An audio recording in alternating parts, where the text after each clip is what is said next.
पौधे को हम विष्णुकांता, हरिप्रिया और इसके अलावा जो है कृष्णकांता के नाम से भी जानते हैं। ऐसा इस वजह से क्योंकि ये पौधा भगवान विष्णु को बहुत ही ज़्यादा प्रिय है।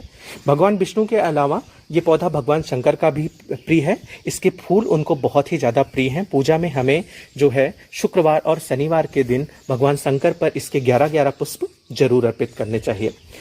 अगर बात करी जाए माँ दुर्गा की, तो उनको भी इस पौधे के पुष्प बहुत प्रिय हैं। जब भी आप उनकी पूजा करें तो 11 पुष्प जो है आप उनको अर्पित करें। 11 नहीं तो 3, 5, 7 जितने भी आपसे हो सके। वही होता है कि भक्त की जितनी भी क्षमता होती है उतना ही अर्पित करने से भगवान जो है वो खुश हो जाते हैं। सबसे पहले हम बात कर लेते हैं कि इसको हमें लगाना कहाँ चाहिए। इस पौधे को लगाने के लिए जो है हमें अपने घर का उत्तर पूर्वी कोना चुनना चाहिए। उत्तर पूर्वी कोना जिसे ईशान कोण कहा जाता है। ईशान कोण पर अगर हम इस पौधे को लगा